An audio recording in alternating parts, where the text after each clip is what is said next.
O nosso evangelho é Lucas, capítulo 23, versículos de 35 a 43.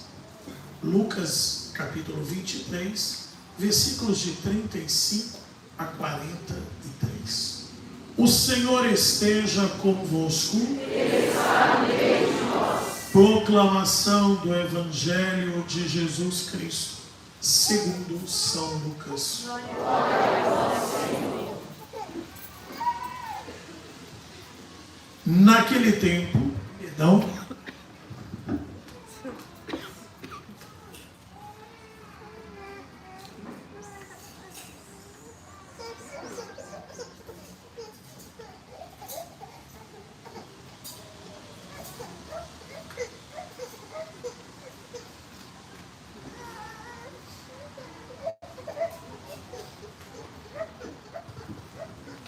Naquele tempo, os chefes zombavam de Jesus, dizendo: a outros ele salvou, salva-se a si mesmo, se de fato és o Cristo de Deus, o escolhido.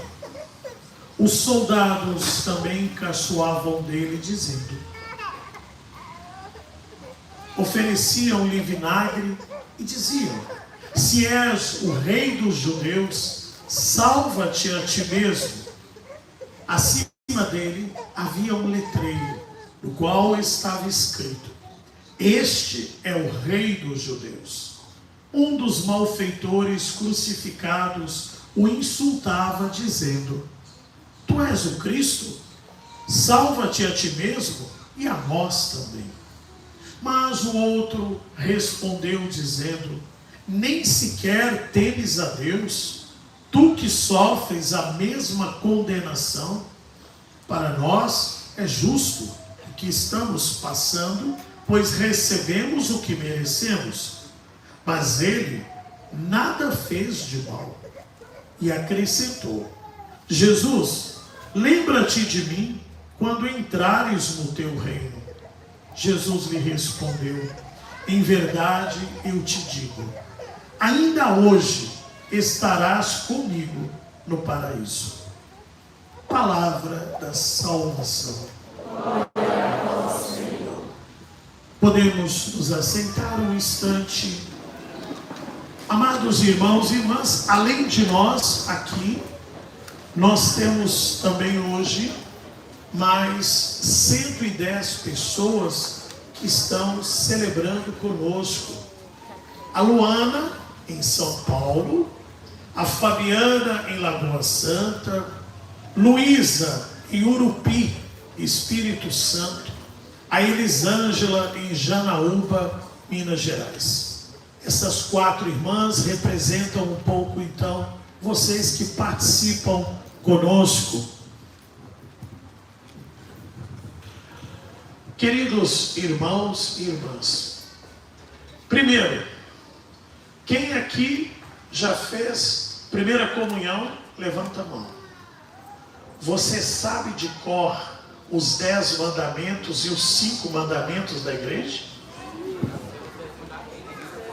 Precisava saber.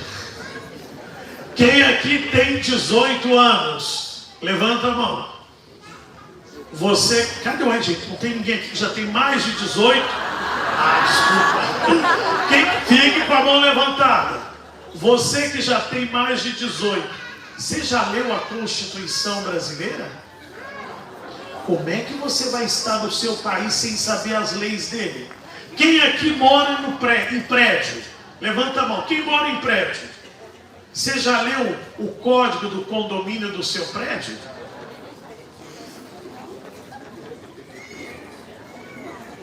Quem aqui é católico, apostólico, romano? Você já leu o catecismo da igreja? Ó, diz que os acólitos estão estudando eles. Então, amados, pode parecer brincadeira, dizer, o Padre Justo está brincando com a gente, mas não. Como é que eu vou estar numa organização, num reino, se eu não conheço as normas, se eu não conheço as regras? Eu corro o risco de buscar um reino da minha cabeça. Tem muita gente, por incrível que pareça, que quer uma religião do jeito que ele pensa e não do jeito que é. E às vezes até sacerdotes batem no peito dizendo minha culpa. Então é muito importante, hoje nós estamos celebrando Jesus Rei. E o Rei, ele manda e a gente obedece. Só que hoje nós temos um Jesus que nós queremos apenas o poder dele. O poder para resolver o problema do meu casamento. O poder para resgatar o meu filho, a minha filha. O poder para curar do câncer, de não sei mais o que, para tirar do CTI, para resolver a cirurgia. O poder para dar emprego. Mas eu não quero a autoridade dele. A minha vida eu cuido do meu jeito. Não dá. Poder e autoridade de Jesus é uma coisa só. Somos chamados a estarmos sobre o seu cetro, que é um cetro diferente, porque é um cetro de amor, de misericórdia, mas é um cetro de justiça, E às vezes nos esquecemos disso. Esquecemos que a vida, ela nos devolve o que plantamos.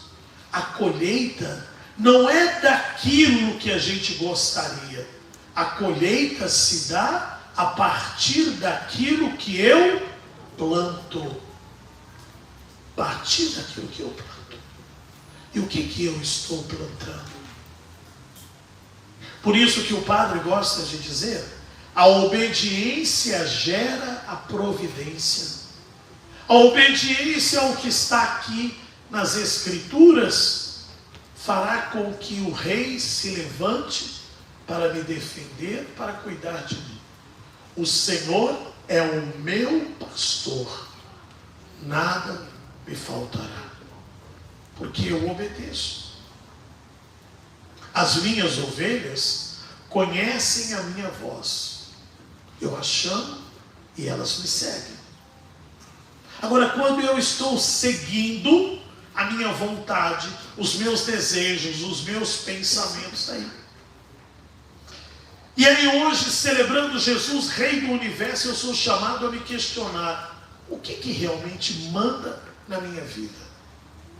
O que governa o meu existir? Você sabia que existem pessoas que são guiadas por um sentimento de vingança? Eu quero fazer isso e isso para poder me vingar dessa ou daquela pessoa. Existem pessoas que são guiadas pelo medo, não pelo amor. Existem pessoas que são guiadas pelo ódio. Existem pessoas que são guiadas pelo ter e não o ser. E para isso, elas são capazes de tudo para ter, até passar por cima da própria família. Porque nada importa a não ser ter. E aí hoje ele se coloca dizendo, eu sou o Senhor. Agora, às vezes não acreditamos por causa disso aqui. O trono dele é a cruz. A coroa dele é de espinhos. E talvez seja por isso que muitos não dão conta deste senhorio. Assim como também no mundo, às vezes a gente quer chegar perto daquele que está mandando, não é para obedecer, é para ficar na aba dele, na sombra dele. Eu quero me tornar amigo daquele que está mandando, que é para ter privilégios, e não para obedecer. Que nós possamos estar diante do Senhor e reconhecê-lo como Senhor de nossas vidas. Percebam sempre quando nós vamos cantar, por exemplo, né, a consagração a Nossa Senhora, de vez em quando tem um outro que titubia, dizendo, ao invés de falar coisa, quer dizer filho, filha. Por que a pessoa que compôs a consagração escreveu coisa e não filho? O texto original não está escrito filho. Porque, pais, vocês sabem, vocês não podem fazer qualquer coisa com os filhos de vocês. O conselho tutelar está aí para isso. Agora, o autor ele quis dizer, como um escravo, como um objeto, Nossa Senhora, faz de mim o que a senhora quiser, eu acredito que vai ser a melhor coisa. O que a senhora quiser fazer de mim, pode fazer. E às vezes colocar isso também nas mãos de Deus. Amados, nós podemos pedir a Deus o que nós quisermos. Mas como é que termina toda a oração cristã católica? Mas seja feita a vossa vontade e não a minha. Senhor, eu manifesto o meu desejo, mas o que eu quero é a tua vontade, não a minha vontade. E reconhecer que esse reinado é um reinado de amor. Ele nos convida a participarmos desta graça. Por isso, eu lembrava hoje, na missa das 11, nós temos um esquema de evangelização que se chama querigma. E eu não sei se você sabe qual que é a primeira pregação do querigma. Qual que é? O amor de Deus. Não é o inferno. A primeira pregação é o amor de Deus. Reconhecer, levar as pessoas a saberem, Deus ama você. Deus ama você. Aí a pessoa vai perguntar, como o povo perguntou para São Pedro, mas Senhor, o que eu faço para experimentar isso?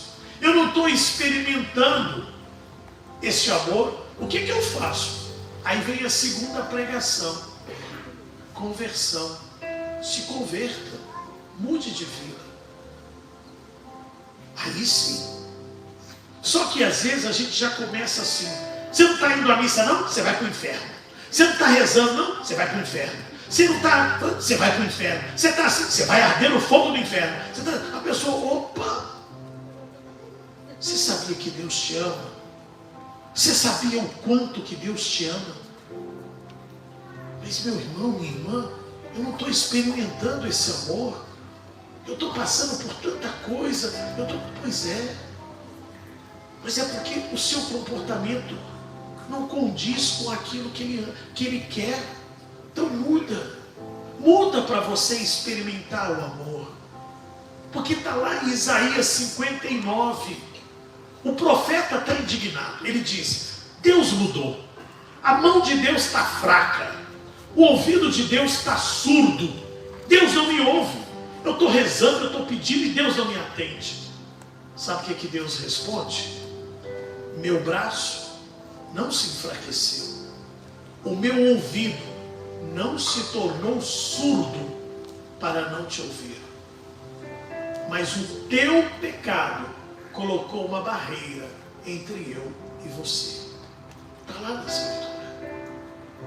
O pecado coloca uma barreira. E é o nosso pecado.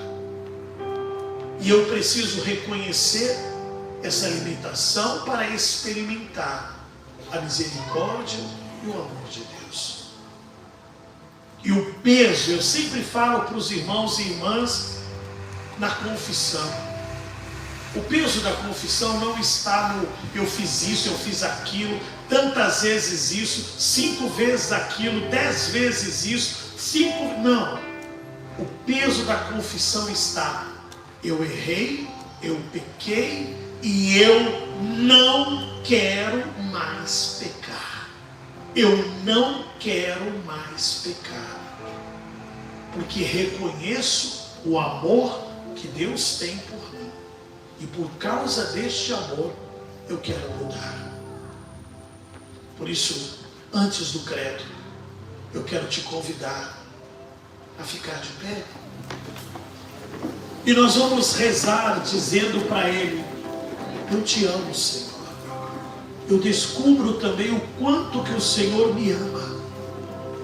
Meu irmão, toma consciência disso. Eu sempre falo, nós precisamos muito ler a Bíblia. Precisamos muito ler a Bíblia. Mas existem muitos homens e mulheres que não precisariam ler a Bíblia. Bastaria apenas olhar para trás.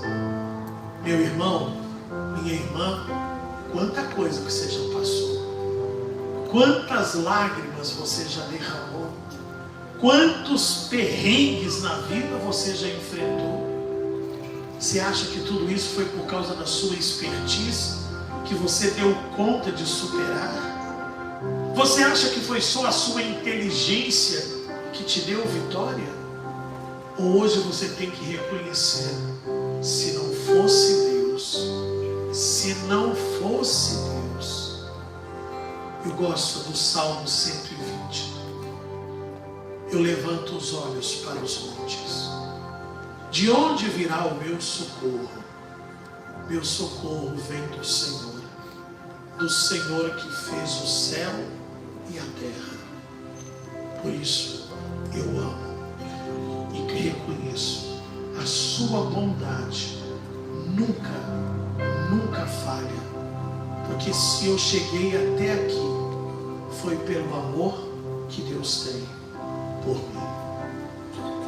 Te amo, Deus. Tua graça nunca falha. Todos os dias eu estou em tuas mãos. Desde quando me levanto até o meu deitar, eu cantarei a bondade de Deus. Te amo, Deus. Tua graça nunca falha. Todos os dias eu estou em tuas mãos. Desde quando me levanto até eu me deitar, eu cantarei a bondade de Deus. És fiel em todo tempo. Em todo tempo tu és tão bom. Com todo fôlego que tenho, eu cantarei a bondade de Deus. Tua doce voz que me guia em meio ao fogo, na escuridão, tua presença me conforta. Sei que és meu Pai, Que amigo, amigo és, e eu vivo na bondade de Deus. e você declara com toda a força: És fiel em todo tempo. Em todo tempo tu és tão bom. Com todo fôlego que tenho, eu cantarei a bondade de Deus. És fiel em todo tempo. Em todo tempo tu és tão